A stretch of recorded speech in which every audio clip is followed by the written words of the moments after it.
Bienvenidos alumnos a su clase Sistema Respiratorio. Yo soy la doctora María Teresa Pérez Narrea y el día de hoy vamos a hablar de nuestra novena clase que es acerca de ventilación y perfusión.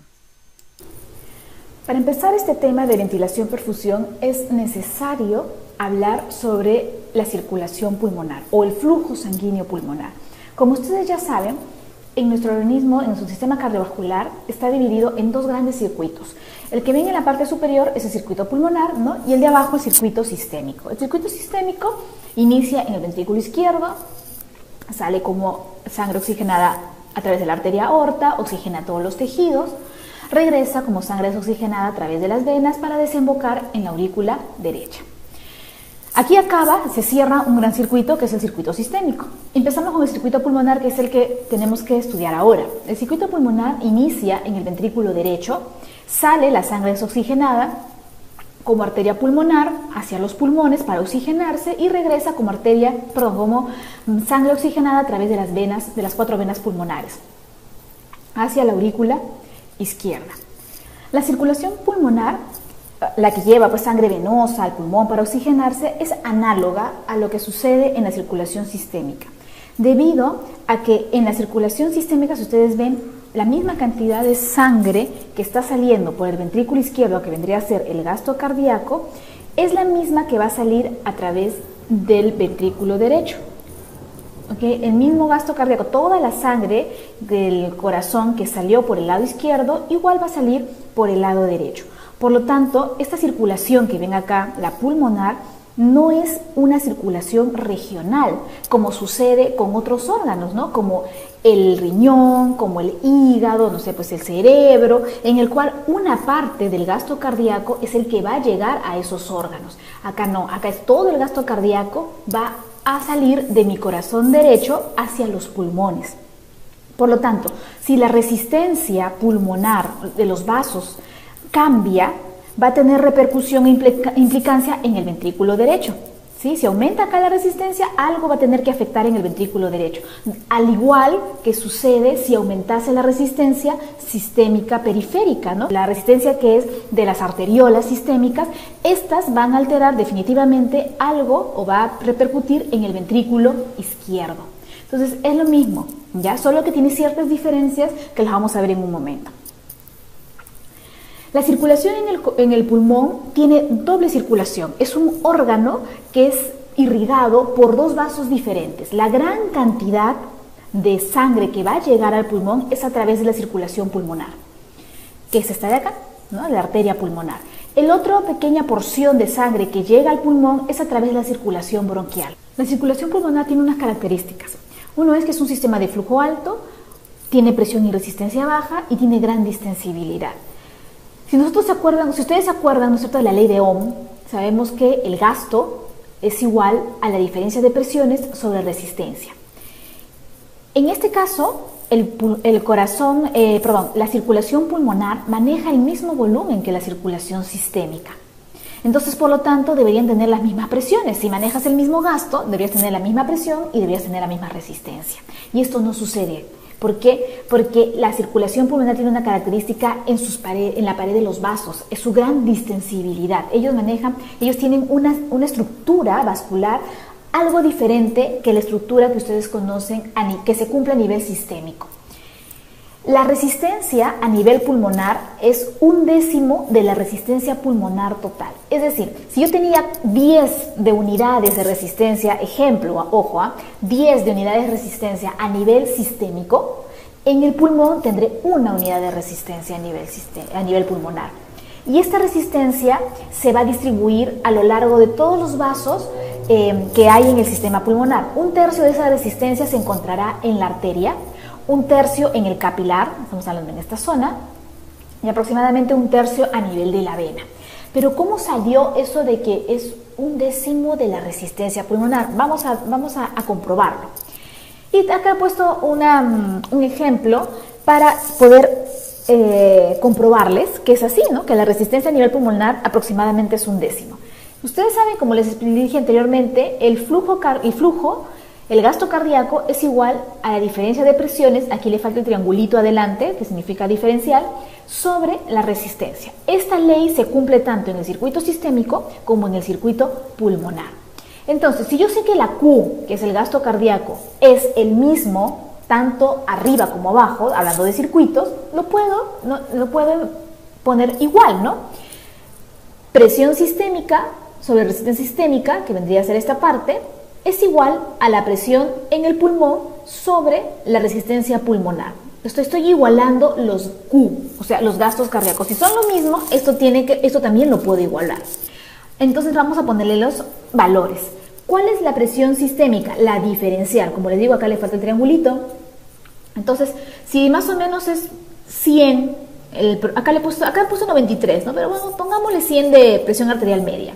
100 menos la presión arterial media de la aurícula derecha, donde acaba ahí el circuito sistémico, será 100 menos 2, me sale 98. ¿Sí? Sobre la resistencia sistémica es igual a la diferencial de presiones del circuito pulmonar. Vamos al circuito pulmonar, donde iniciaba acá en la arteria pulmonar siendo 15 y termina en la aurícula izquierda, cuyo presión media es 5. Entonces, si yo resto, tendría que poner 15 menos 5 sobre la resistencia pulmonar. Despejando, miren, 98, 15 menos 5 es 10, 98 sobre 10 es igual a la resistencia sistémica. Esto lo paso hacia este otro lado y sería RS sobre RP. Quiere decir que la relación que existe entre la resistencia sistémica sobre la resistencia pulmonar es 10:1.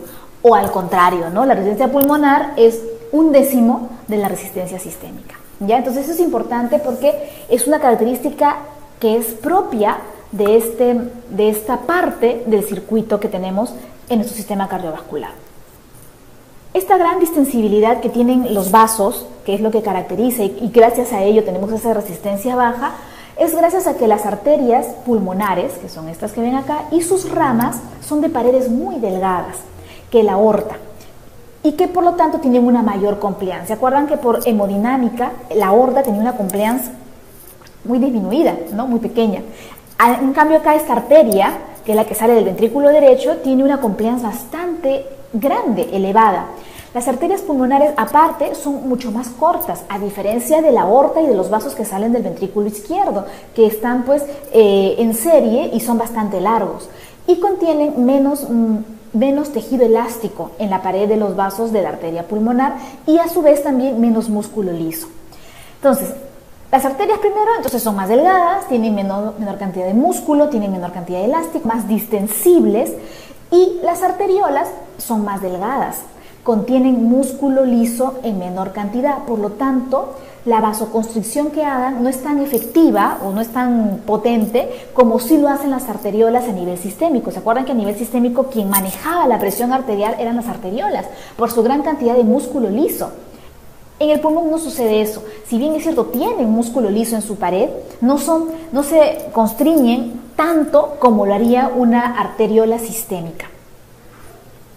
Las venas pulmonares, que son las que vemos en este lado, son de paredes delgadas, tienen también una gran compliance y tienen músculo liso, ya comparadas con la contraparte que es en el circuito sistémico. ¿Okay? Entonces, todas esas características estructurales que tienen estos vasos en el circuito pulmonar hacen que sea una circulación de presiones y de resistencia bastante baja. ¿Cuáles son las funciones que cumple la circulación pulmonar? Lo más importante, intercambio de gases, definitivamente, ¿no es cierto? El intercambio de gases es la función principal, ¿no? del sistema respiratorio. Otro es filtrar las partículas de la sangre, provisión de sustratos. Hay ciertas sustancias que se van a sintetizar en el pulmón y para ello necesita de ciertos sustratos para poder hacerlos, tipo hormonas o algunas enzimas que son importantes en el mantenimiento, en algunos casos, de la presión arterial, que lo van a ver también en su debido momento.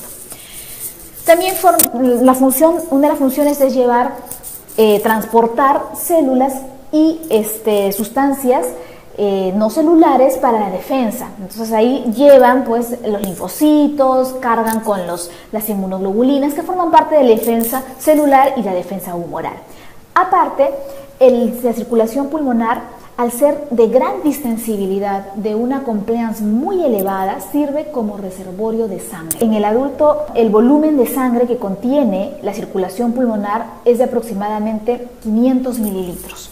Es decir, el 10% del gasto cardíaco. De ellos, en la zona pulmonar están 270 mililitros, en la arteria pulmonar 150 mililitros y a nivel de los capilares, que es en esta zona, van a tener aproximadamente entre 60 a 80 mililitros, que es más o menos el volumen sistólico.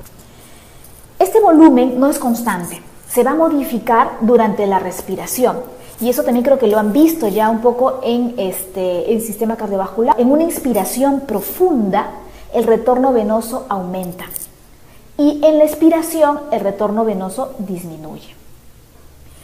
Todos los vasos pulmonares son pequeños, son cortos, ¿no? Acuérdense que es un órgano, primero que el corazón está muy cerca al pulmón, entonces necesita una circulación muy larga, ¿no? Por lo tanto, la longitud del vaso es bastante corta, a diferencia, como les dije, de la circulación sistémica. Pero la diferencia, aparte de la longitud, es el diámetro.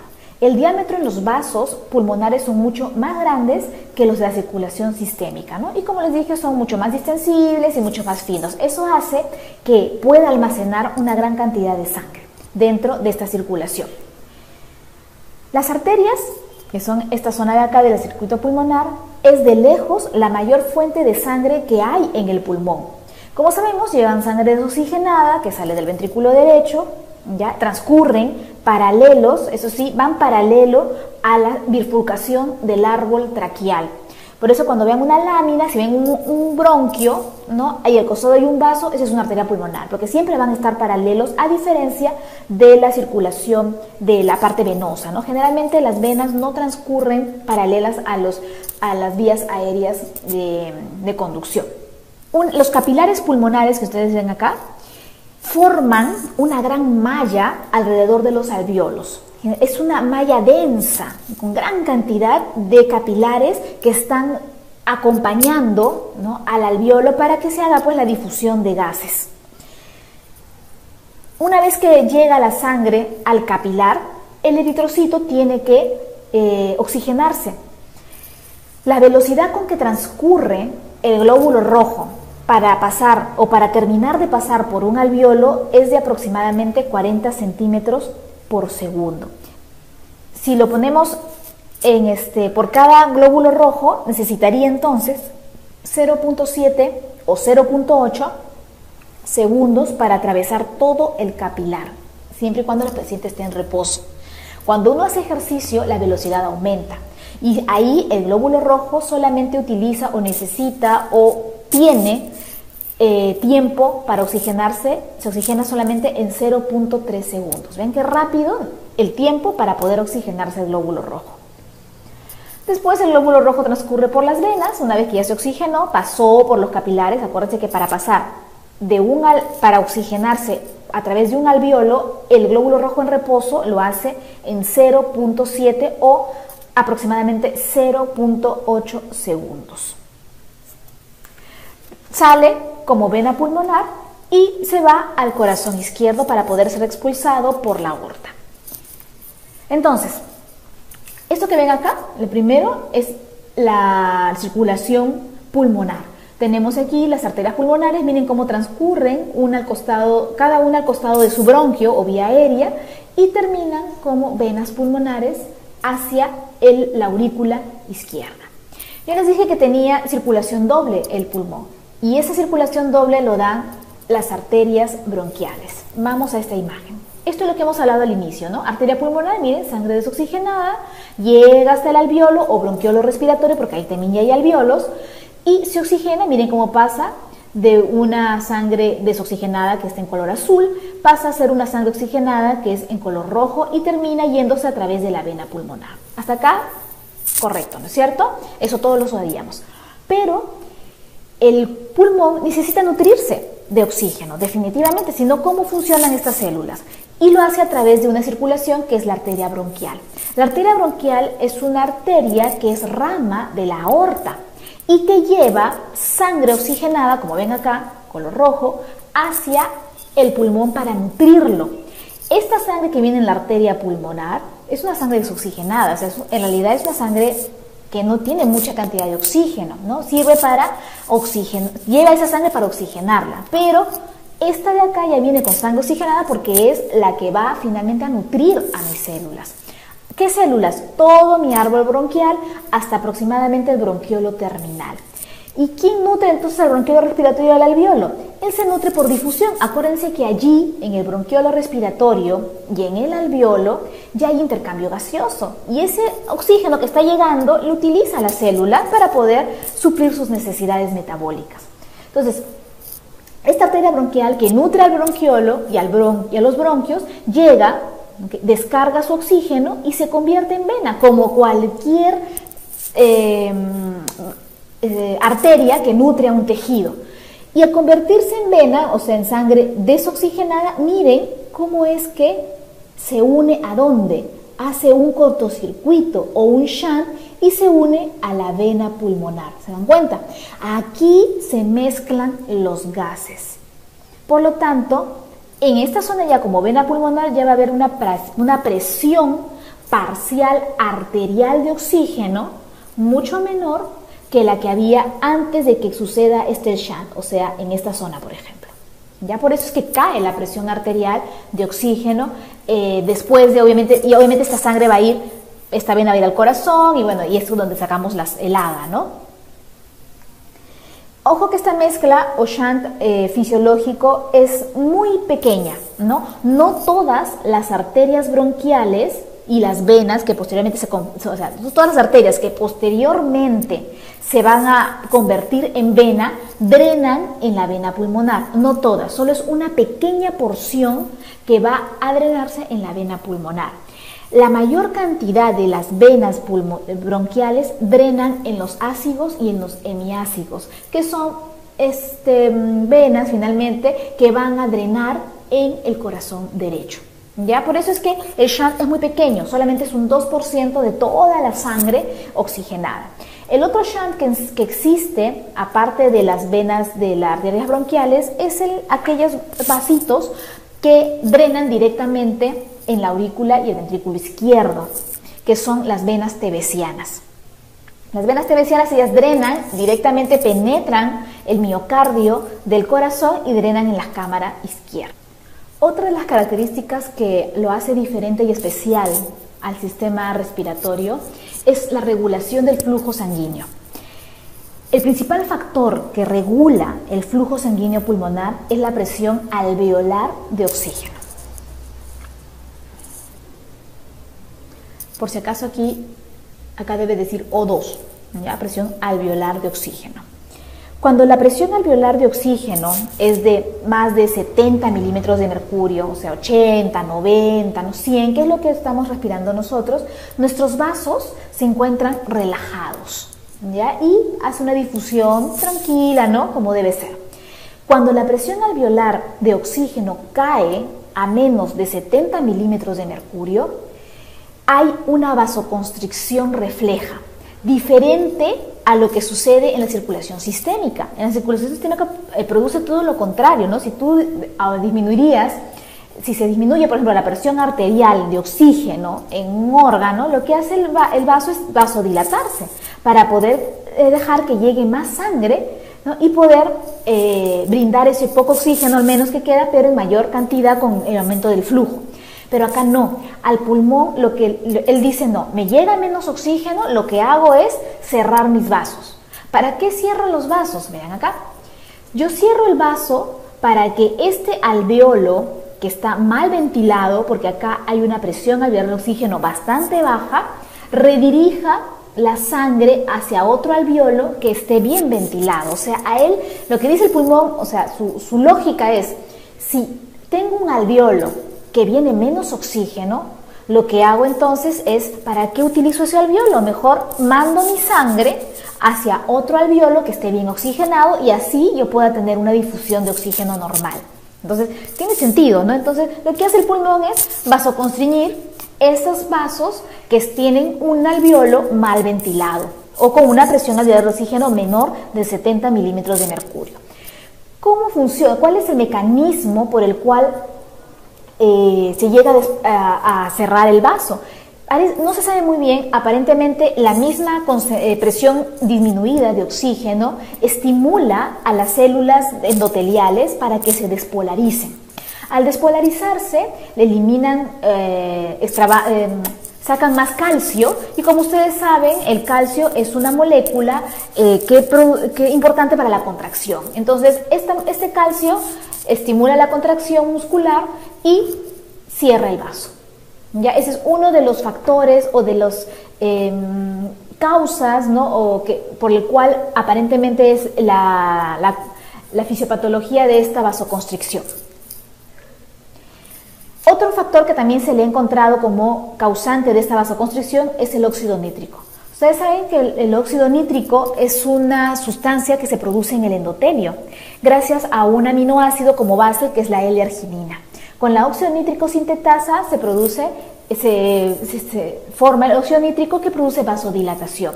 En la hipoxia se inhibe la síntesis de óxido nítrico, por lo tanto inhibes al que vasodilata, y si inhibes al que vasodilata produces vasoconstricción. Muy bien, entonces lo que hace finalmente esta vasoconstricción es, como les digo, alejar a la sangre de zonas mal ventiladas, donde obviamente no habrá intercambio gaseoso porque tienes menos presión alveolar de oxígeno, para llevar esa sangre hacia zonas que estén mejor ventiladas. Hay dos tipos de vasoconstricción, o de hipoxia, perdón. Hay una hipoxia de tipo regional y una hipoxia de tipo generalizada.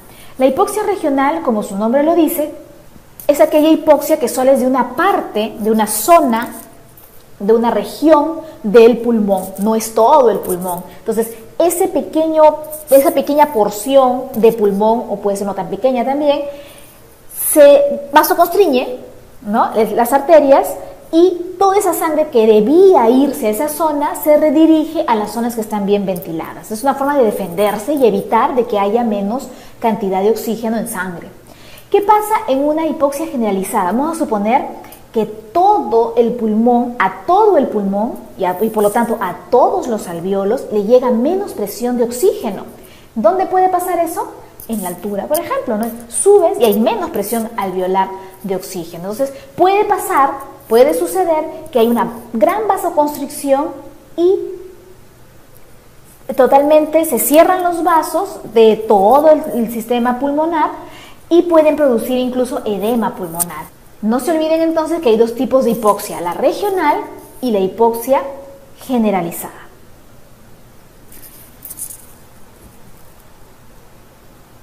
El feto. El feto tiene una circulación bastante distinta. Está en un medio dentro del útero hipóxico. El feto no respira a través de sus pulmones, no los necesita en ese momento. Él respira a través de la madre, de la circulación que hay gracias a la placenta. Al tener un medio hipóxico, este pequeño, ¿cómo estarán sus pulmones? Sus pulmones tendrán una vasoconstricción generalizada, fisiológico para él.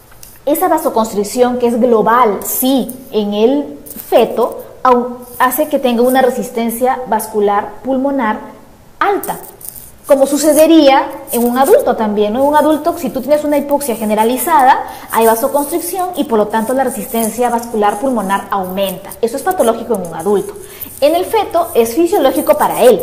Hay menos tensión de oxígeno en el alvéolo porque no respira y por lo tanto sus vasos están cerrados o ligeramente vasoconstriñidos, ¿no? Eso se llama una vasoconstricción generalizada y por lo tanto hay un aumento de la resistencia vascular pulmonar. Y si aumenta la resistencia, el flujo para el pulmón disminuye.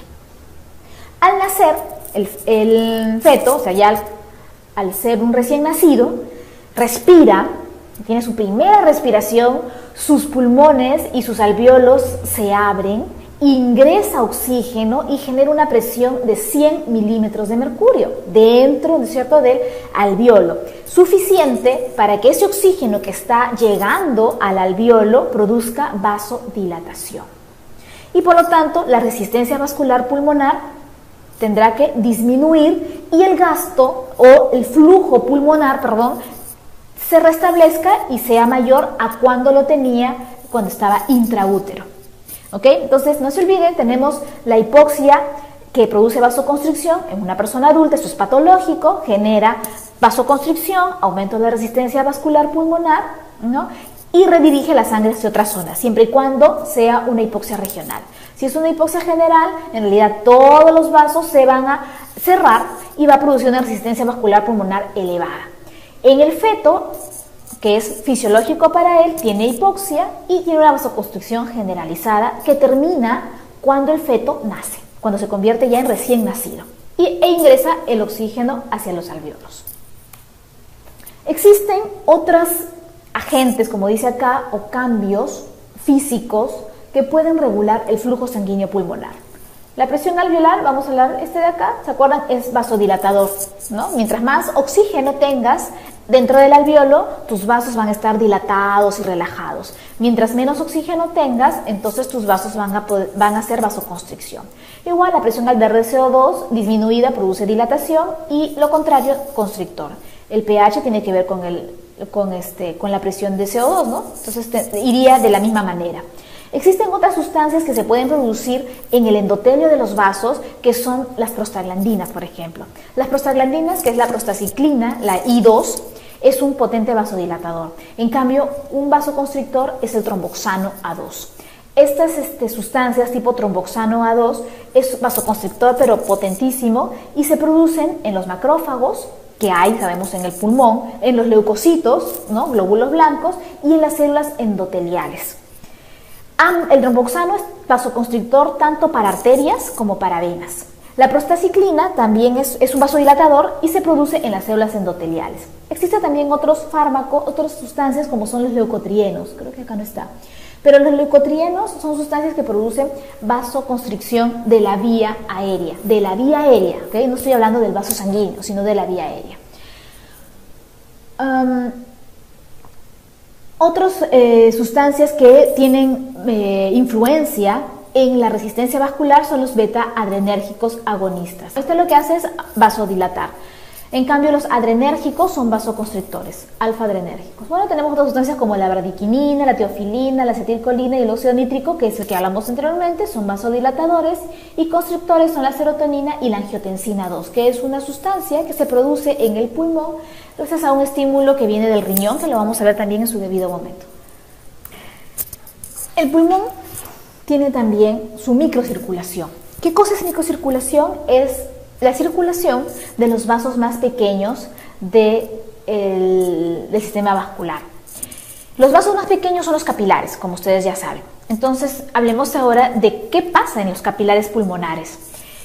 Existen una serie de presiones que se manejan en la microcirculación. Y eso se llaman, esas presiones generan una fuerza. Eso se llaman fuerzas de Starling. ¿Okay? No es la ley de Frank-Starling. La ley de Frank-Starling es la que tiene que ver con la precarga, ¿no es cierto? A mayor longitud de la fibra cardíaca, mayor tensión, mayor volumen.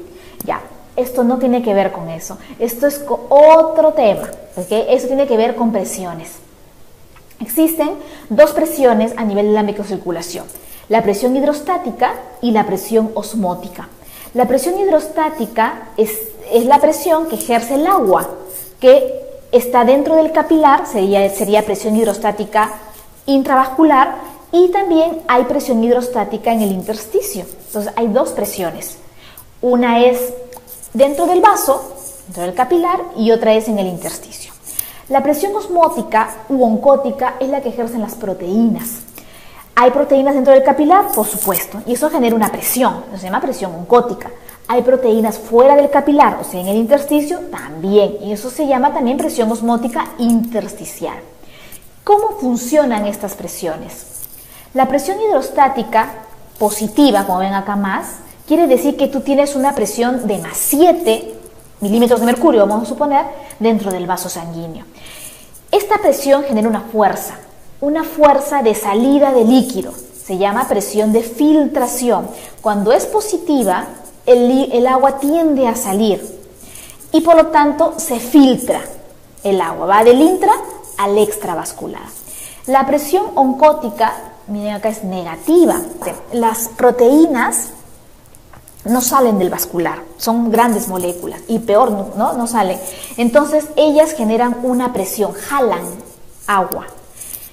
Esta presión oncótica, que es negativa, en este caso la han puesto como menos 28, jala líquido del intersticio al intravascular. Por lo tanto, esta genera una presión de absorción.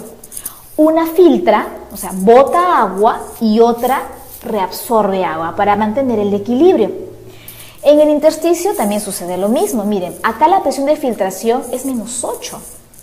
Es decir, que es negativo, por lo tanto tiende a jalar agua del intravascular al extravascular. No la mete, porque si fuera positivo, ahí sí el agua entraría del extravascular al intravascular, pero como es negativa, jala agua.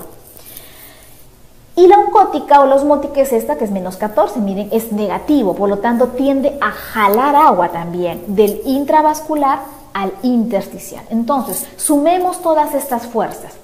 Las que ven en amarillo son de filtración, o sea, todas, como ven, tienden a jalar agua del intra al extravascular. Sería más 7 con el más 8 y con el 14, que sería aproximadamente 21 de fuerza. Y la única fuerza que me evita esa filtración, es decir, que me reabsorbe agua, es la osmótica intracapilar, que es 28. 29 menos 28, esto sale más 1. Este más 1 es una presión de filtración. Si fuera negativo el resultado, eso sería una presión de reabsorción, ¿ok? El más 1 me indica que hay una presión positiva para poder botar agua del intra al extravascular. Entonces, si tienes acá, tiende a salir agua, tendrías edema pulmonar, ¿no? Pero no sucede eso. El alveolo y el pulmón tiene vasos linfáticos. Y los vasos linfáticos se llevan ese pequeño remanente de agua hacia la circulación sistémica.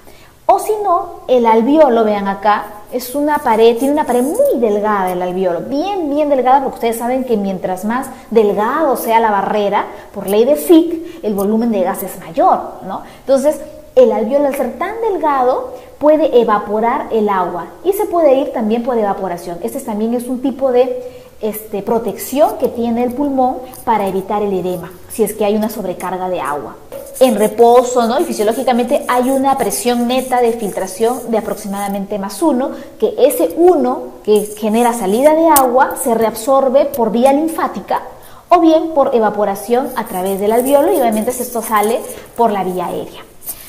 Esto puede cambiar, por supuesto que puede cambiar. ¿Qué pasará en un paciente? Y les dejo la pregunta, que tienes una presión en las arterias pulmonares o en las venas pulmonares elevadísima. O sea, estamos hablando del intravascular. La presión hidrostática tiende a aumentar. Entonces, si tiende a aumentar, ¿qué pasará con la presión neta? ¿Filtrará o se reabsorberá agua? ¿Generará edema o no generará edema? Entonces, tienen que ir, les dejo la pregunta para que lo vayan analizando, ¿no? ¿Qué pasa cuando en el pulmón aumenta la presión de la arteria o de la vena pulmonar? ¿O qué pasa si tuvieras menos presión oncótica? Es decir, por ejemplo, es un paciente desnutrido o es un paciente que pierde proteínas por alguna enfermedad y esta presión tiende a disminuir. Hagan la suma y resta de las presiones y vean qué presión les sale, ¿no? Como les digo, si es positiva la presión al final, eso es de filtración, o sea, tiende a salir agua. Y si es negativa, tiende a regresar el agua y por lo tanto no tienes un pulmón sin riesgo de edema pulmonar. Ahora vamos a hablar de la distribución del flujo sanguíneo pulmonar. Una característica importante de este órgano es que la distribución del flujo es irregular, es decir, no todas las partes del pulmón reciben la misma cantidad de sangre. ¿Y esto a qué se debe? Se debe al efecto de la gravedad que ejerce sobre el pulmón. ¿Cómo es esto? Vamos a este dibujo bastante simple. Acá he dibujado en rosado el pulmón, ¿ya? Alrededor del pulmón tenemos a la pleura visceral, tenemos el espacio pleural y tenemos aquí la pleura parietal. Esto es en un paciente que está en decúbito. Cuando una persona está en decúbito, o sea, está echado, el efecto de la gravedad y por lo tanto el peso que tiene este pulmón está distribuido uniformemente, tanto en la base como en la parte media como en el ápex. O sea, la distribución es igual. Por lo tanto, la distribución de la sangre también va a ser la misma. ¿Qué pasa cuando tú te paras, ¿no? O te sientas? Por gravedad, el peso, que es finalmente el tejido pulmonar más la sangre que tiene, porque tiene gran cantidad de sangre, cae a las bases. Por lo tanto, la presión es muchísimo mayor en la base que en las partes superiores. ¿Ok? Y esto genera esta gran diferencia de zonas que existen en el pulmón. Existen 3 zonas, la zona 1, la zona 2 y la zona 3. Ojo que esto no es una distribución anatómica, no es que exista un límite específico para yo decir, ah, ya, hasta aquí es la zona 1. No, esto es una división más funcional. Vamos a describir un poco esta gráfica porque parece confusa, ¿no? Tenemos 3 componentes. La arteria pulmonar, que viene con su sangre pulmonar, el alvéolo y la vena pulmonar. Esta imagen es en un momento específico de la respiración, antes de la próxima inspiración y después de la expiración. Entonces, por eso es que la presión del alvéolo no cambia, ¿no? Porque no estás moviendo ningún tipo de fluido. Quedas con la misma presión alveolar, que acá le han puesto como valor 2. Vean que la presión arterial va a ir aumentando a medida que te acerques a la base. Y eso es lógico, ¿no? Por el peso ustedes saben que la sangre tiende a caer. Por lo tanto, tienes más presión hidrostática en las bases. Igual sucede con la presión venosa. Igual, hay mayor presión en la parte, en el lado venoso, ¿ya? Por el efecto de la gravedad. Entonces, vamos a ver la distribución como es. Tenemos acá una arteria, llega al pulmón, tiene contacto con un alvéolo gracias a un capilar y regresa como una vena. Eso ya lo conocemos. Muy bien, veamos entonces. Miren que en la zona 1 la presión alveolar, que es, acá le han puesto 2, es mucho mayor que la presión arterial y esta incluso es mucho mayor que la presión venosa. Acuérdense que siempre la presión arterial tiene que ser mayor que la presión venosa, ¿no es cierto? No puede ser igual o menor. ¿Por qué? Porque la sangre va de esta zona a esta zona. Y ustedes saben que la sangre se mueve por gradiente de presiones. Si esta presión se igualase a esta, no habría flujo, pues, ¿no es cierto? Por lo tanto, siempre, para que quede, chicos, esta presión siempre va a ser mayor que esta presión de acá, que la presión de la vena. La que no va a variar en este caso es la alveolar, ¿no? Porque les dije que estamos en un paciente que no está ni moviendo, o sea, ni inspirando, perdón, ni expirando. Entonces, la presión arterial, vean, es mayor, perdón, acá la presión alveolar 2 es mayor que la presión arterial. Y esta presión alveolar, incluso arterial, es mayor que la presión venosa. Esta presión alveolar, al ser mayor que la presión arterial y la venosa, comprimen el capilar. Y si comprimen, no perfunde este capilar. Por lo tanto, la zona 1 estaría a mí hablando de un espacio muerto alveolar, que no debería haber, ¿no? Y es por eso que esta zona 1, usualmente, en una persona sana, no existe. Y si lo hay, es mínimo, mínimo. Aparece, ¿cuándo creen que debe aparecer esta zona 1? Cuando aumente la presión alveolar. Si aumenta la presión alveolar y supera a la arterial, se genera un espacio muerto. ¿Estamos de acuerdo? O una zona 1, más que un espacio muerto, una zona 1. ¿Qué otra situación podría producir una zona 1 en tu pulmón? Que disminuya la presión arterial. Si disminuye la presión arterial, le gana la presión alveolar. Y entonces se colapsa este vaso o lo aplasta, ¿no? Lo colapsa y genera una zona 1. ¿Ya? Lo que sí tenemos en una persona sana es zona 2 y zona 3. La zona 2, miren acá, tenemos una presión arterial de 4 con una presión alveolar de 2. Quiere decir que la presión arterial aquí es mayor, miren, mayor a la alveolar. Pero esta alveolar es mayor que la arterial, perdón, que la venosa.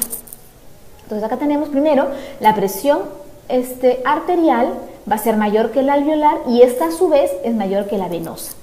Entonces el flujo de sangre de arteria a vena se hace gracias primero a la gradiente que existe entre la arteria y el alvéolo y posteriormente del alvéolo a la vena. O sea, por eso es que la sangre sigue pasando, ¿no? De la parte arterial hacia la parte venosa. Esta es la zona 2. Entonces el flujo se impulsa gracias a esa gradiente que existe entre la presión arterial y la presión alveolar. La zona 3, analicémosla. Miren acá, la presión arterial es muchísimo mayor, miren 22, 20, la alveolar sigue siendo 2 y miren la venosa es 6, 8. Por lo tanto aquí la presión arterial es mayor que la presión venosa y esta a su vez es mayor que la presión alveolar. Entonces aquí el flujo, la dirección del flujo se da gracias a la gradiente que existe entre la arteria y la vena, que es lo que todo el mundo conoce y todo el mundo sabe. Sabemos que siempre va de arteria a vena. Acá se cumple eso, de arteria hasta vena. Aquí miren que los vasos están toditos abiertos. ¿Por qué? Porque la presión esta de acá es mayor que esta y es menor esta presión, es mucho menor. Por lo tanto el flujo va muy bien, ¿no? En esta zona, por lo tanto, hay mayor cantidad de sangre, mayor flujo. Ok, muy bien. Entonces ya hemos hablado sobre la distribución que existe del flujo sanguíneo en el pulmón. Pero no solamente gracias a la gravedad, ¿no es cierto?, que ya hemos hablado, genera esa irregular distribución del flujo sanguíneo, también hay un cambio que existe en la ventilación. Por lo tanto, también pueden haber regiones en las cuales va a haber zonas o regiones que van a estar mejor ventiladas que otras. Nuevamente vuelvo a explicar lo mismo. Tenemos un paciente en decúbito, ¿cierto? Pulmón, pleura visceral, espacio pleural y pleura parietal. Ustedes saben que el espacio intrapleural es negativo, ¿no? Eso es, sabemos, hasta en reposo, en inspiración, es negativo. Esta distribución negativa que tenemos acá en el pulmón es relativamente uniforme cuando un paciente está en decúbito, ¿ok? Pero cuando tú te paras, y acá pongo un pulmón con un gancho, porque lo estoy jalando, no jalando, sino estoy sosteniendo al pulmón con un ganchito, el pulmón por gravedad y por peso cae hacia abajo, ¿ok? Cae hacia abajo. Ojo, este pulmón que yo estoy cogiendo es un pulmón que no está ni inspirando ni expirando. Y ustedes saben que si una persona no está inspirando ni expirando, lo que tiene dentro del pulmón es la capacidad residual funcional. ¿Ya? No se olviden, acuérdense de esa gráfica de espirometría, ¿no? Volumen tiral, ¿no? Y justo en la parte final, en la parte basal, si tú ahí pones el punto, que es donde estoy agarrando el pulmón, lo que me queda hacia abajo es la capacidad residual funcional. O sea, hay aire dentro del pulmón, ¿sí o no? Ese aire que se ha quedado dentro del pulmón, que es la capacidad residual funcional, cuando una persona está en bipedestación, el peso cae, ¿no? El peso se va hacia abajo, la sangre cae hacia abajo y el aire que está dentro del pulmón tiende a irse hacia arriba. Por lo tanto, los alvéolos que están en la parte superior están llenos de aire y ese aire es el aire que es parte de la capacidad residual funcional. Ojo, eso hace que haya diferencias de ventilación entre los ápices y las bases. Veamos acá. En perfusión ya hemos hablado, ¿no? Hay menor presión intravascular en la parte superior, está clarísimo. Hay mayor resistencia porque hay menor diámetro y por lo tanto hay menos flujo sanguíneo. O sea, arriba está menos profundido un pulmón que abajo. ¿Cómo es con la ventilación? La presión intrapleural es más negativa. ¿Por qué? Miren, el pulmón lo jalé, ¿sí? Si lo jalo, el pulmón cae, ¿okay? Pero miren la pleura. Yo estoy jalando la pleura parietal y la pleura visceral está hacia abajo, está cayendo. Se genera un mayor espacio. Y ese mayor espacio, ojo que este es un sistema que está cerrado, no hay ningún orificio entre estas dos pleuras, hace que la negatividad acá sea mayor, sea más negativo en esta zona. ¿Por qué? Porque el pulmón, por un lado, tengo a la pleura parietal que está pegada, ¿no? hacia la caja torácica, que está pegada ahí, y cuando el pulmón cae por peso, cuando uno está parado, jala la pleura visceral, ¿no? Hacia abajo. La pleura parietal se tiene que quedar en la zona que está pegada a la pared y genera ese espacio que hace que sea más negativo. Ya es una presión intrapleural más negativa. Por lo tanto, la gradiente transmural, ¿ya? Que existe, ¿se acuerdan que era presión alveolar menos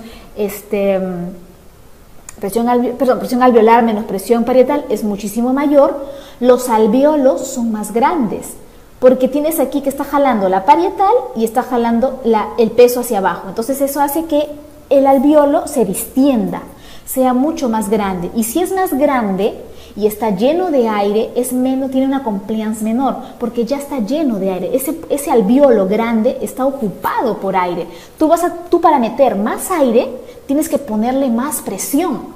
Por lo tanto, la compliance en la zona superior es menor. Y por ende, la ventilación es menor, porque estás metiendo menos aire. Ya hay aire adentro, entonces no hay un flujo de entrada ni salida de aire, porque está el aire metido, que es parte de la capacidad residual funcional. En cambio, en las bases, miren, la presión intrapleural es menos negativa, el espacio es menor, ¿no? Hay menos presión intrapleural. La gradiente de presión transmural es más pequeña, los alvéolos, miren, son más chiquitos. ¿Por qué son más chiquitos? Porque acá hay más peso, ¿no? Están aplastados estos alvéolos. Y no salió acá. Más chiquito, y la ventilación es mayor. ¿Por qué es más grande la ventilación? Porque acá hay menos aire. Entonces, cuando ingresa el aire en la inspiración, miren, viene por aquí, se va por el bronquio. ¿Y a dónde creen que va a ir? ¿A una zona que es menos complaciente o a una zona que es con mayor compliance? Obviamente, el aire va a ir a la zona donde hay mayor compliance, porque estos alvéolos no están con aire ya. Los que están con aire residual son los que están en el ápice. Por lo tanto, en esta zona que es la parte basal, los alvéolos están más ventilados, ingresa y sale aire. Aquí ya hay aire adentro, por lo tanto ingresa muy poquito o casi nada, y también obviamente sale poco o casi nada, ¿ok? A nivel de la perfusión, bueno, sabemos que hay mayor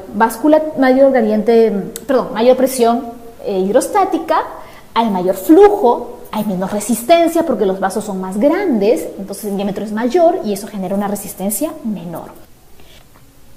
Listo.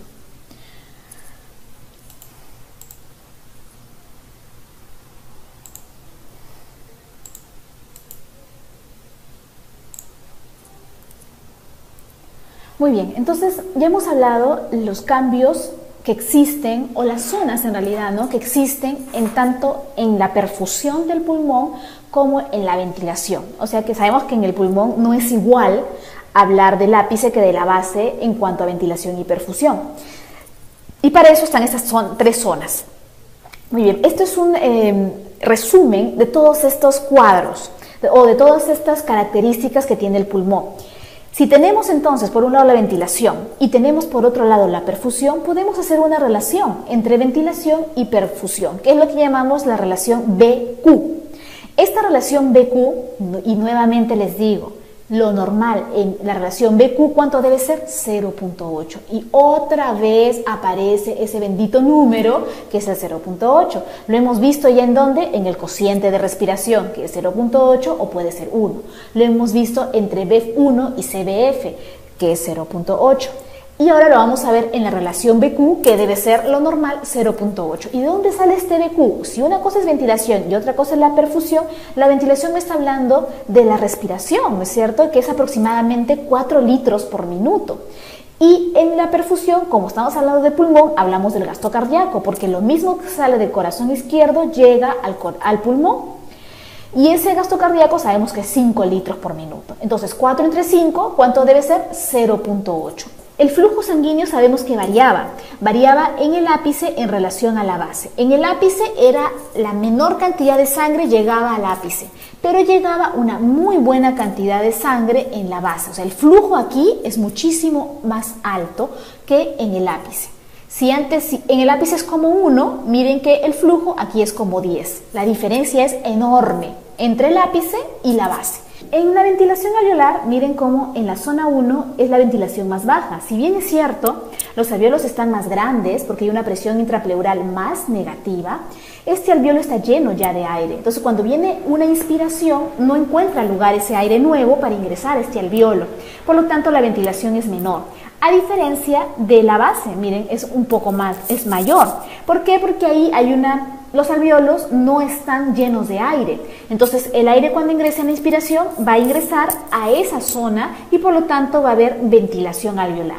Miren que la diferencia que hay en la ventilación en el ápice sí es como 3, en la base sería como 6. La diferencia que hay es de más o menos 3 puntos, a diferencia de este en el flujo, que es aproximadamente 9 puntos. ¿Se dan cuenta que la diferencia más dramática entre estas dos zonas es por el flujo sanguíneo? El flujo sanguíneo tiene mayor diferencia entre el ápice y la base.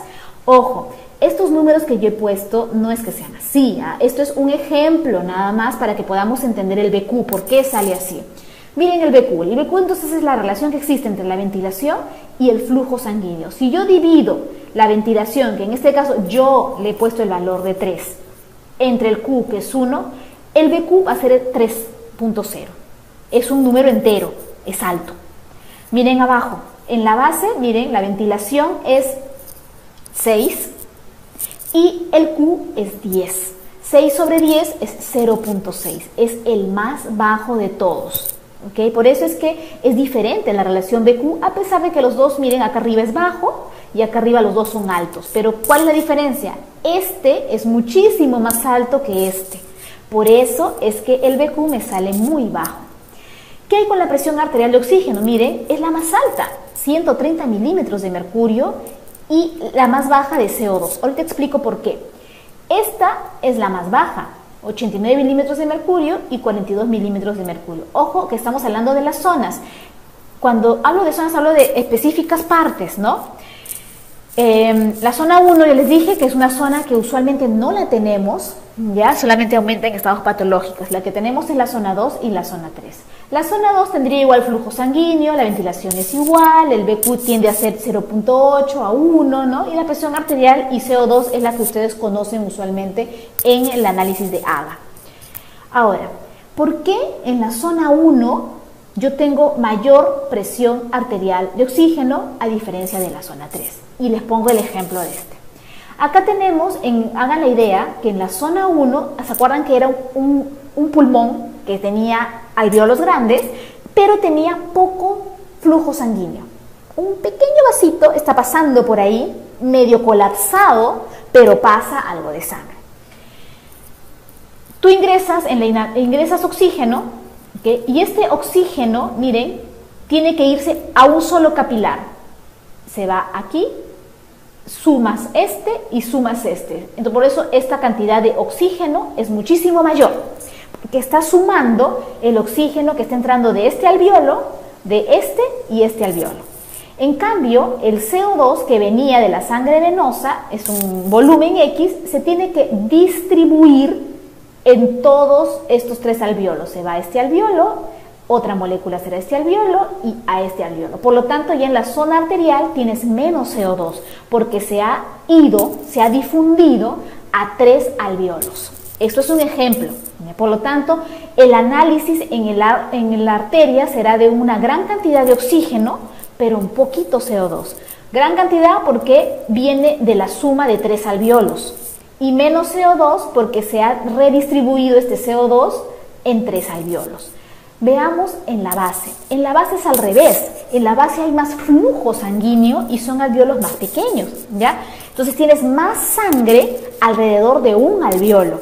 Si antes tenías un capilar por 3 alvéolos, ahora tienes 3 capilares por un alvéolo. Entonces, cuando ingresa el oxígeno al alvéolo, este mismo oxígeno, ¿no? Esta misma cantidad se tiene que redistribuir en 3 capilares. 1, 2 y 3. Obviamente esta sangre después se va a juntar, ¿no es cierto? Pero la cantidad de oxígeno va a ser menor porque solo hay un alvéolo el que está haciendo difusión. En cambio, miren el CO2 que venía de sangre venosa, ¿a dónde se mete? Este CO2 va a querer meterse a un alvéolo. Este CO2 también y este CO2 también, pero es a un solo alvéolo, o sea, rápidamente este alvéolo se va a llenar con CO2. Por lo tanto, esta arteria no va a poder, esta vena o esta sangre desoxigenada, entra CO2, pero ya encontró que hay un poco de CO2 de este y otro poco de CO2 de este. Y por lo tanto se va a ir con más o menos de cantidad de CO2. O sea, no va a poder difundir todo el CO2 porque ya está parcialmente ocupado por el CO2 que venía de otro capilar. Por eso, en la sangre arterial tú vas a tener menos presión arterial de oxígeno, ¿no? Porque ese oxígeno que vino se ha distribuido en distintos capilares, y mayor cantidad de CO2. ¿Por qué? Porque el CO2 que debió irse por el alveolo ya no puede, o se ha ido en muy poca cantidad porque solamente hay un solo lugar donde vaciar, que es el alveolo. Entonces, por eso es que tú tienes estos resultados. La presión arterial de oxígeno es muchísimo mayor porque tienes 3 alveolos que están botando oxígeno a un solo capilar. ¿Okay? En cambio acá tú tienes un alveolo que está botando ese oxígeno a 3 capilares diferentes. Por lo tanto, la presión es menor en cada capilar. Y lo contrario, ¿no? En el CO2 que llega de la sangre venosa encuentra 3 alveolos donde botar esos CO2. Por lo tanto, se regresa como arteria casi vacío de CO2. No digo cero, ¿no? Estamos hablando, ojo chicos, es un ejemplo. Ya el CO2 va a ser menor, la presión parcial va a ser menor en esa sangre arterial. Cambio que al contrario, tú tienes 3 capilares, 3 que van a querer llenar un solo alveolo. Rápidamente se va a llenar de CO2. Por lo tanto, no va a poder terminar de liberarse esa vena de todo su CO2 porque ya prácticamente la bolsa donde tiene que llenarla se ha llenado, ha terminado de llenar. Y por lo tanto se regresa la vena como arteria con su CO2. ¿Ya? Por eso la presión arterial de CO2 es muchísimo mayor en la zona 3. Muy bien, entonces, hasta ahora todo esto lo que hemos visto es normal, es fisiológico. Existen una serie de situaciones que pueden alterar, ¿no?, la presión arterial de oxígeno. Uno de ellos son los cortocircuitos o shunts. Nuevamente lo mismo, ¿no? Tenemos acá aire inspirado, ya lo hemos visto, llega al alveolo, hace difusión, queda con esta presión alveolar de oxígeno y se expira. Puede haber aire que no llegue al alveolo, eso se llama aire desperdiciado o también llamado espacio muerto. Es un aire que no ha habido difusión de gases.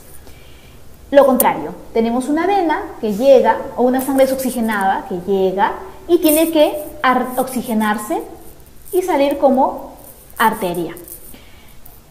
Puede haber ciertos vasos que van a bypassear el pulmón y eso se llama sangre desperdiciada. O sea, esa sangre se está desperdiciando, no se está oxigenando y al mezclarse con la sangre arterial genera un shunt o un cortocircuito. La presión aquí después exactamente en el capilar pulmonar es de 100 a 102 milímetros de mercurio. Pero una vez que se une a esta sangre venosa o desoxigenada y se mezclan, miren cómo la presión arterial sistémica cae a 95. Esta caída de 100 o 102, dependiendo de la literatura, ¿no? Algunos dicen 100, 102, pero bueno, siempre es de 100 para arriba, que está al final del capilar pulmonar. Y 95 milímetros de mercurio, que está en la circulación sistémica, esa diferencia es gracias a esta pequeña cantidad de sangre que no está siendo oxigenada, que es nuestro shunt. El shunt es fisiológico, ¿cierto? El que tenemos todos. Y se dice que es de derecha a izquierda. ¿Por qué es de derecha a izquierda? Porque la sangre que es oxigenada, que viene del corazón derecho, se mezcla con la sangre oxigenada que viene del corazón izquierdo, o que va al corazón izquierdo. Por eso el shunt fisiológico es un shunt que va de derecha a izquierda y corresponde al 2% del gasto cardíaco. Pero no todos los shunts o cortocircuitos son fisiológicos, los hay patológicos. Y tenemos ahí los shunts patológicos que son de derecha a izquierda. O sea, de corazón derecho pasa al corazón izquierdo. Ejemplo, dice, hasta un 50% del gasto cardíaco puede pasar del ventrículo derecho al ventrículo izquierdo. ¿Gracias a qué? A una comunicación interventricular.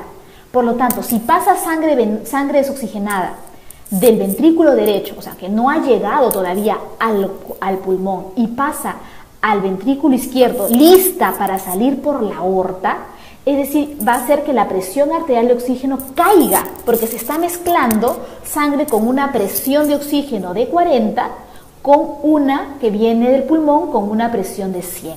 Puede llegar incluso a 80, 70, 60 milímetros de mercurio, ¿ya? Y por lo tanto, la hipoxemia siempre va a ocurrir. Cuando el shunt es de derecha a izquierda, siempre hay hipoxemia, o sea, disminución de concentración de oxígeno en sangre. Se corrige con oxígeno suplementario, es decir, si yo tengo hipoxemia en un paciente y le doy oxígeno en este tipo de shunt, ¿se va a corregir? ¿Sí o no? ¿Y por qué? Lo discutimos o lo discuten en su práctica, ¿ok? Piénsenlo. ¿Qué pasa si yo a este paciente le sirve o no el oxígeno a este paciente? ¿Y por qué? ¿Por qué no hay un shunt por qué no el CO2 también debería pues aumentar, ¿no? Si tienes acá 46, mira, y 40 al mezclarse debería ser pues 41, 42. No sucede esto porque cuando la presión arterial de CO2 aumenta, este pequeño aumento que puede pasar es muy sensible a los quimiorreceptores que tenemos en el sistema nervioso central y el paciente empieza a hiperventilar para botar ese CO2. Lamentablemente el oxígeno no tiene esa gran sensibilidad en los quimiorreceptores centrales. Ya eso lo vamos a ver también en la regulación de la ventilación. Pero para que quede claro, el CO2 no aumenta porque el sistema nervioso central lo detecta fácilmente. Que hay un aumento y ¿qué hace? Hiperventila el paciente. Y mantiene su CO2 en 40 milímetros de mercurio. Miren, los receptores de presión de oxígeno solo se activan cuando la presión de oxígeno es menor de 60 milímetros de mercurio. Miren que nosotros tenemos 100 o 95. Para que recién se puedan despertar estos quimiorreceptores, tiene que haber menos de 60 milímetros de mercurio. O sea, toleramos una buena cantidad de una cantidad menor de oxígeno en sangre, o sea, podemos tolerarla de 60 a 95, es nuestro rango para tolerar la hipoxemia. Existe otro shunt patológico que es al contrario, que va de izquierda, miren, tendría que ir de este lado, o sea, del corazón izquierdo hacia el corazón derecho. ¿Ya? Son los más comunes. Y obviamente, si tú mezclas, mira, sangre oxigenada que viene del corazón izquierdo con la sangre desoxigenada que va al corazón derecho, obviamente, ¿qué pasa con este corazón derecho? Va a botar la sangre hacia el pulmón y se va a oxigenar. Por lo tanto, este tipo de shunt no causa hipoxemia. Y el paciente está tranquilo, no siente que le falte el aire, a diferencia del shunt que sí va de derecha a izquierda. Veamos unos ejemplos. Este es un cortocircuito izquierda-derecha, comunicación interauricular. Oye, acá está. Aurícula izquierda, acuérdense que hay mayor presión en la aurícula izquierda, ¿no es cierto? A diferencia del lado derecho. Por lo tanto, por gradiente de presiones, la sangre va a ir del lado izquierdo hacia el lado derecho y va a mezclarse la sangre. Este es de izquierda a derecha. ¿Habrá hipoxia aquí o hipoxemia? No, porque miren, esta sangre ¿a dónde va a ir? Al ventrículo, ¿no? Y esta sangre ¿a dónde se va a ir? Después se va a ir hacia el pulmón. Y ahí va a oxigenarse, o sea que ni cuenta se va a dar. Lo mismo sucedería con la incomunicación interventricular. Esta sangre oxigenada se mezcla con esta sangre desoxigenada. El otro tipo de cortocircuito izquierda-derecha es la persistencia del conducto arterioso. Este conducto arterioso que es el que une el callado de la aorta con la arteria pulmonar. Hay una comunicación ahí. Esto es normal en el feto. El feto tiene esa comunicación gracias al conducto arterioso. Cuando el feto nace o en el recién nacido, se cierra, se oblitera este conducto arterioso.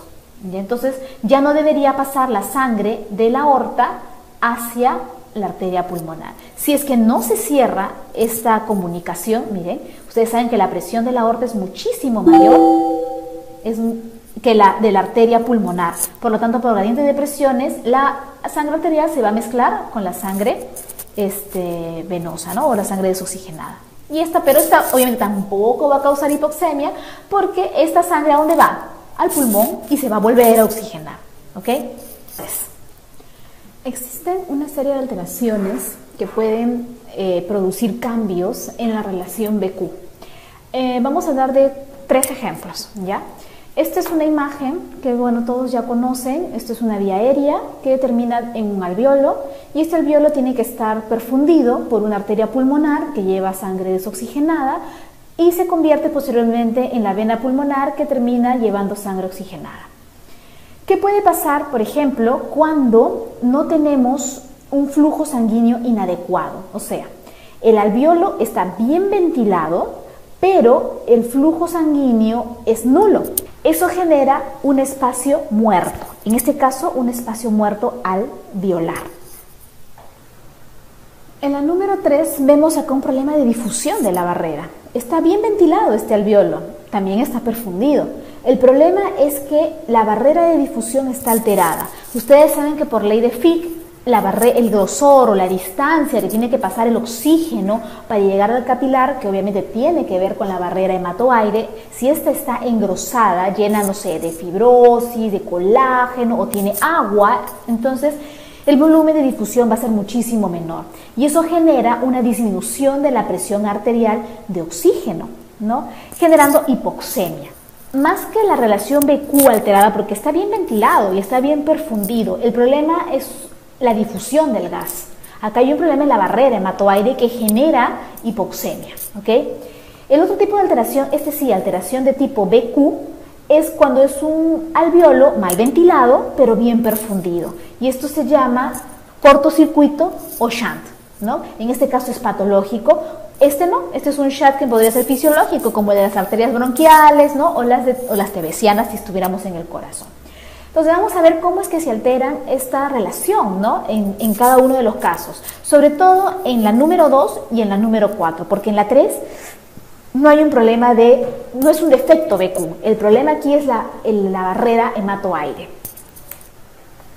Los defectos BQ pueden ser entonces, ya hemos visto, tiene que ventilarse este alveolo y tiene que perfundirse, lo normal es 0.8. ¿Qué pasa si no hay un capilar?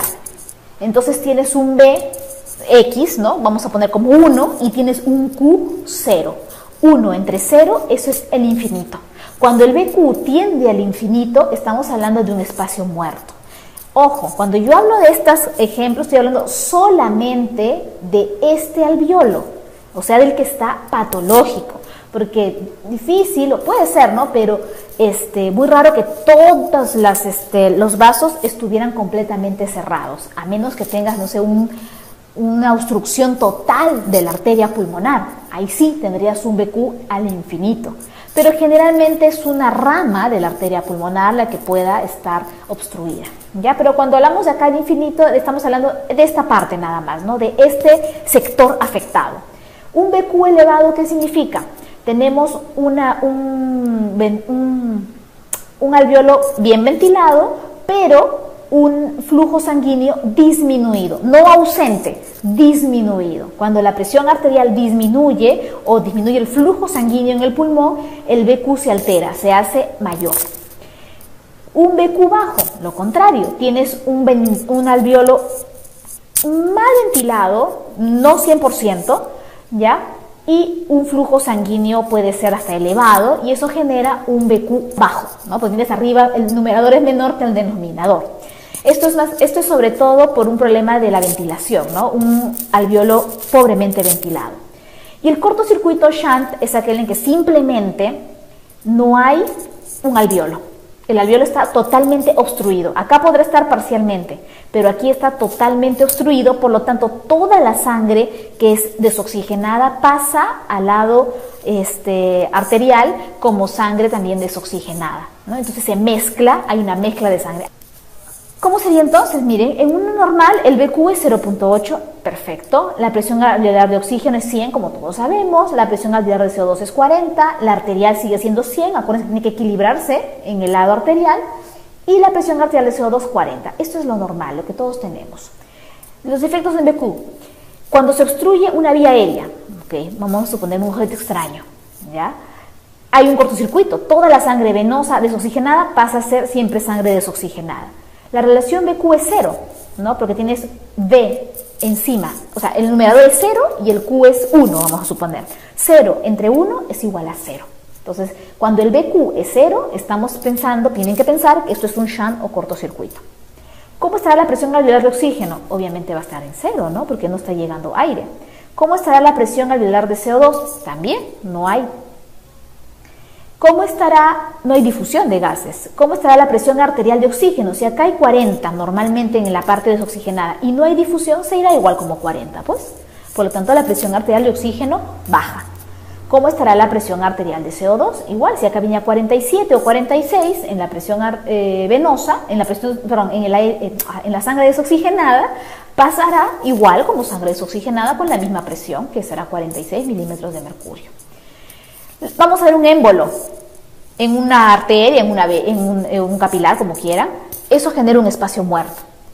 Esto va al infinito, ¿no? Porque tenemos una ventilación como 1, vamos a suponer, y un Q como 0. 1 entre 0 es al infinito. La presión alveolar va a ser 150, ya no 100, ¿no? ¿Por qué? Porque no hay intercambio de gas, o sea, va a ser el mismo aire que encuentro en la tráquea o en mi vía aérea de conducción. La presión alveolar de CO2 tiende a ser 0 porque no respiramos CO2 y no estamos expirando nada.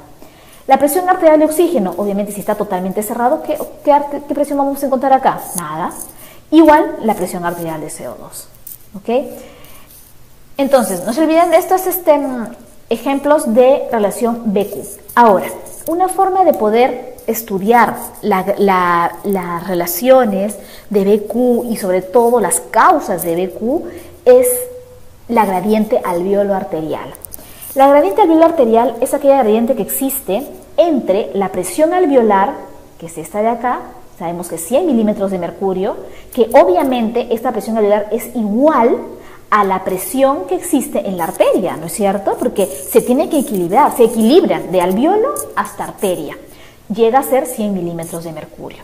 Pero gracias a este bendito shunt fisiológico, y una vez que sale de mi corazón izquierdo, la presión arterial es de 95. Entonces, la gradiente alveolo-arterial me habla de la diferencia que existe entre la presión de oxígeno en el alveolo, que es 100, y la presión de oxígeno que hay en la arteria, que es 95. ¿Cómo saco la fórmula? Muy bien, haces presión inspirada de O2. Uy, está de más, bórrenla, no debe haber. La presión inspirada de oxígeno menos la presión alveolar de CO2 sobre el R, esto ya lo hemos hallado en clases pasadas, que salía pues 150 creo, menos, perdón, salía 100, pues claro, tenía que salir 100, claro, porque esto salía 150 menos el 40 de acá, menos la presión arterial de oxígeno, que es 95, entonces 100 menos 95 sale 5, generalmente el rango va entre 5 a 10 milímetros de mercurio. Esto me indica que mi gradiente alveolo-arterial está perfecta. No tengo ningún problema de BQ. Por lo tanto, mi BQ debe estar en 0.8. Ventilo y perfundo muy bien mis alveolos. Entonces, esto es lo normal, ¿no? Les he puesto el mismo gráfico, un poco, he tenido que modificar para que vean cómo es lo normal, cómo debería estar. Vamos a ver qué pasará con esta gradiente en estos casos que hemos hablado anteriormente. Esto es lo normal, ¿no? 0.8, ha habido intercambio entre gases, entre alveolo y sangre. Entonces, en inspirado 150, el CO2 es 0, una vez que ingresa al alveolo y después de que he hecho intercambio gaseoso, del oxígeno que venía como 40 y del CO2 que venía como 45, y se equilibran hasta llegar a 100 y 40, que es lo que generalmente vemos en en la vena pulmonar. Ok. ¿Qué pasará en el número de acá, de acá? Veamos, todos mis alveolos están sanos, solamente tengo este pequeño alveolo que está obstruido. La gradiente alveolo-arterial, sabemos que es la presión alveolar de oxígeno menos la presión arterial de oxígeno. La gradiente alveolo-arterial tiene que ser 100 menos 95, que es lo normal. Pero veamos qué pasa en este paciente. ¿Tú tienes 100 de alveolo? Sí, porque estamos hablando de todos los alveolos que hay, no solamente de este. Cuando tienes una lesión tipo, por ejemplo, este alveolo colapsado, tú no vas a tomar pues la presión solamente de ese alveolo, tienes que tomar de todo el pulmón, porque tú examinas a todo el pulmón, no a una sola parte. Entonces aquí la gradiente alveolo-arterial, si bien es cierto, la gradiente del alveolo es 100, hablando en general, miren esto de acá, acá ha habido un shunt, ¿no es cierto? Si antes tenías de 95 porque se mezclaba este shunt fisiológico con esta sangre arterial, ahora vas a añadirle esta sangre mayor que está desoxigenada a esta sangre arterial, por lo tanto ya no va a ser 95, ahora va a tener que ser 93, 90, 85, 80, dependiendo. Por lo tanto, si tú le restas más a esta gradiente, a esta resta, ¿no? Si esta cifra es mayor, la gradiente alveolar arterial aumenta.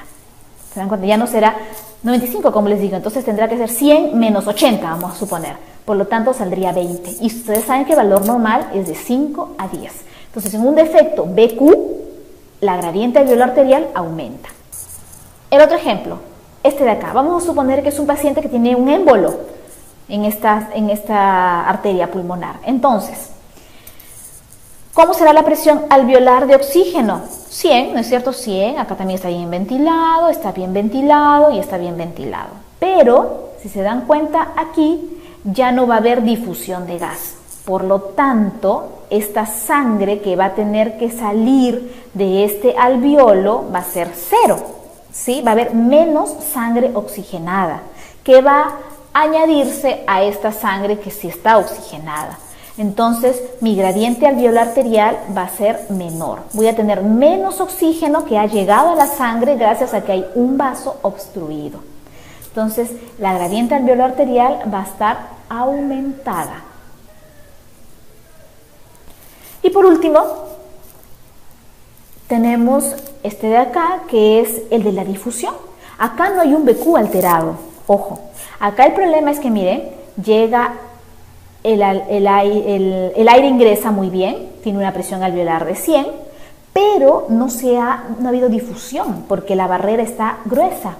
Entonces, este oxígeno, que es de 40 milímetros de mercurio, va a seguir viéndose como 40 milímetros de mercurio y se va a mezclar con la sangre arterial, disminuyendo la presión arterial de oxígeno en menos de 95. Por lo tanto, la gradiente alveolar arterial va a aumentar. ¿Ya? Entonces, en los efectos de alteraciones de la difusión y en los defectos de BQ, la gradiente te aumenta. Entonces, hasta acá vamos a quedar, creo que esta es la última, sí, hasta acá quedamos con lo que es ventilación y perfusión. De todas maneras, revisen su bibliografía que se les ha recomendado y cualquier duda, como siempre, a sus docentes de práctica que estarán prestos a resolverlas. Muchas gracias.